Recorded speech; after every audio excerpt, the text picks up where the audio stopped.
Now let's talk about chicken. I mean not this type of chicken, but I mean this type of chicken. मुर्गियाँ, ये वाला chicken काफ़ी ज़्यादा yummy होता है, लेकिन ये इन्हीं से आता है। तो पहले इनकी बात कर लेते हैं, उसके बाद उनकी बात कर लेंगे। तो मुर्गियाँ हमें क्या देती है? मुर्गियाँ हमें देती है अंडे। ये सब कुछ हम जानेंगे पोल्ट्री फार्मिंग के अंदर कि अंडे मिलते हैं, चिकन मिलता है। तो ये कैसे, क्यों मिलता है और कौन सी स्पेसिफिकेशंस है, ये हम इस टॉपिक में जानेंगे। अगर आप छोटा वाला लेक्चर देख रहे हो तो अभी हमने गायों के बारे में पढ़ा है। उसके बाद हम फिशेस के बारे में पढ़ेंगे। उसके बाद हम बी कल्चर के बारे में पढ़ेंगे। If you guys are watching छोटा लेक्चर, बड़ा लेक्चर देखो। Thank you. लिंक यहाँ पे कहीं पर तो मिल जाएगा। सो पोल्ट्री फार्मिंग मतलब पोल्ट्रीज़। महाराष्ट्र में पोल्ट्रीज़ बहुत ही ज़्यादा लेवल पे है। आप लोगों को जब आप सिटी छोड़ के गांव की तरफ आओगे ना, दो तीन तीन चार चार पांच पोल्ट्रीज़ ऐसे ही आप लोगों को मिल जाने वाली है। Poultry farming is undertaken to raise domestic fowls for egg production and chicken meat. तो ये मीट के लिए भी पाली जाती है, और कहा किस किस लिए पाली जाती है? एग्स के लिए पाली जाती है, और छोटे छोटे चिक्स के लिए भी पाली जाती है। Therefore improved poultry feeds are developed, poultry breeds are developed and farmed to produce layers of eggs and boilers for meat. तो देखो, मीट के लिए और चिकन के लिए नई नई ब्रीड्स जो है वो इंट्रोड्यूस की जाती है। और इन ब्रीड्स का काम क्या होता है कि वो चिकन की और एग की जो नीड है वो कंपेंसेट कर सके। क्रॉस ब्रीडिंग प्रोग्राम्स, अब देखो ये क्रॉस ब्रीडिंग प्रोग्राम्स भी होते हैं। जो इंडियन लोकल चिकन होता है उसे हम असील कह देते हैं, और फॉरेन के कुछ होते हैं जैसे लेग हॉर्न। तो इन दोनों को क्रॉस कर देंगे। अब ये क्यों करेंगे? असील लोकल रेजिस्टेंस के लिए, लोकल इन्फेक्शियस रेजिस्टेंस के लिए बहुत अच्छा होता है और टेस्ट भी अच्छा होता है। लेग हॉर्न या फिर जिसे ब्रॉयलर कहा जाता है, तो वो बहुत मोटा होता है, उसके अंदर प्रोटीन का कंटेंट ज़्यादा होता है। तो हम क्या करेंगे, ये लेंगे वो लेंगे, और उनका जो बच्चा है वो उसके अंदर क्या होगा, डिसीज़ रेजिस्टेंस भी होगा, वो नॉर्मल इंडिया के टेम्परेचर्स पे भी जी पाएगा। दूसरी बात कि वो सस्टेन तो कर लेगा, उसके साथ साथ आप लोगों को प्रोटीन्स भी बहुत ज़्यादा क्वांटिटी में प्रोवाइड करेगा, और वो फास्ट भी ग्रो होगा। तो कुछ इस तरीके से इम्प्रूवमेंट्स करने के लिए हम लोग क्रॉस ब्रीड्स कर देते हैं इनकी। अब कौन सी ऐसी डिज़ायरेबल ट्रेड्स है?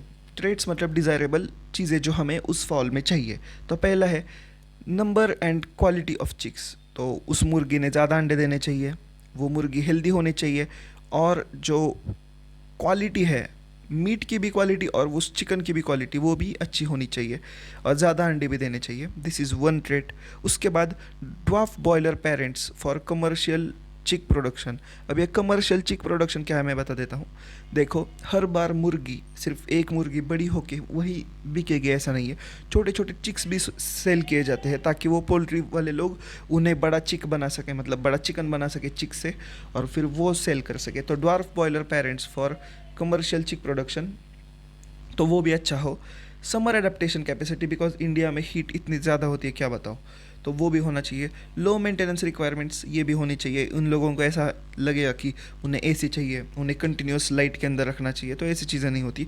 वैसे आप लोगों को, अगर आप महाराष्ट्र साइड पे हो ना, वैसे मैं आप लोगों को हमारी एक पोल्ट्री दिखा सकता हूँ कभी व्लॉग में। लेकिन तो जो वो पोल्ट्री होती है ना, तो उसके अंदर कंटिन्यूसली येलो कलर के बल्ब्स जल रहे होते हैं। उनका काम ही ये होता है कि वो हीट दे सके, बिकॉज वो चिक्स जो होते हैं छोटे छोटे, उन्हें वार्म टेम्परेचर पे ज़्यादा फास्ट ग्रोथ मिलती है। Reduction in size of egg laying birds with the ability to utilise more fibrous cheaper diets formulates using agricultural by products. तो देखो, reduction in size of egg laying birds with ability to utilise more fibrous cheaper diets. तो देखो, ऐसी भी मुर्गियाँ बननी चाहिए जो छोटी हो साइज़ में, लेकिन वो सारा का सारा खाना जो जो भी आप दो, तो वो एग्रीकल्चरल बाई प्रोडक्ट को ही खा के खुश रहे। अब जैसे लोकल मुर्गियाँ जो होती है, तो वो वैसी होती है। देखो, उन्हें ज़्यादा कुछ खाना नहीं होता, वो बस थोड़ा सा खा लेती है, बड़ी हो जाती है, उसके बाद उन्हें सेल कर दिया जाता है। अब एग एंड ब्रॉयलर प्रोडक्शन। अब ये ब्रॉयलर क्या होता है? ये एग तो आप लोगों को मालूम होगा, अंडा। और ब्रॉयलर जो होता है वो बड़ा मोटा चिकन होता है जो आप लोगों को नॉर्मली सिटीज़ में मिल जाएगा। Broiler chicken are fed with vitamin rich supplements for, मतलब फास्ट ग्रोथ रेट के लिए और बेटर इफिशिएंसी के लिए उन लोगों को विटामिन भर भर के दिया जाता है। Care is taken to avoid mortality और maintain feathering and carcasses quality and carcass quality. They are produced as boilers and sent to market for meat purposes. तो बॉयलर का बहुत ख्याल रखा जाता है और उसके बाद उसे मीट के लिए सेल किया जाता है. For good production of poultry birds good managing practices are important. They include maintenance of temperature. तो हमें अच्छी क्वालिटी के चिकन्स बनाने के लिए अच्छी केयर भी लेनी पड़ती है. तो हाइजीनिक कंडीशंस, टेम्परेचर अच्छा होना चाहिए, उससे कुछ भी इन्फेक्ट नहीं होना चाहिए.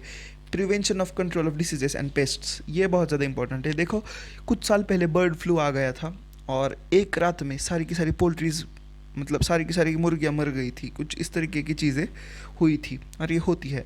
और ये ना हो इसीलिए काफ़ी ज़्यादा प्रिकॉशंस ली जाती है. डायरेक्टली मुर्गियों तक कोई जाता नहीं है.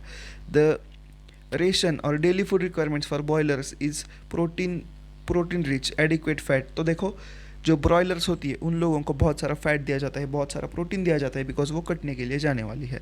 दूसरा, विटामिन ए एंड विटामिन के is high in poultry feeds. तो जब आप वो वाला ब्रॉयलर चिकन खाओगे तो आप लोगों को विटामिन ए और विटामिन के ज़्यादा मिलेगा, प्रोटीन्स बहुत ज़्यादा मिलेंगे. So this is what is said in this. Poultry फॉर्स, अब ये जो पोल्ट्री फाउल्स होते हैं, पोल्ट्री फाउल्स मतलब पोल्ट्री में ग्रो होने वाला चिकन. अब इनकी एक बड़ी ख़राब चीज़ है, देखो इनको वायरस बहुत ज़्यादा इजीली अफेक्ट कर देते हैं. तो ये virus, bacterias, fungi, parasites as well as form of nutrition deficiency इन लोगों को बहुत इजीली हो जाता है. अब ये ना होने के लिए proper cleaning, sanitation and spraying काफ़ी इंपॉर्टेंट हो जाता है.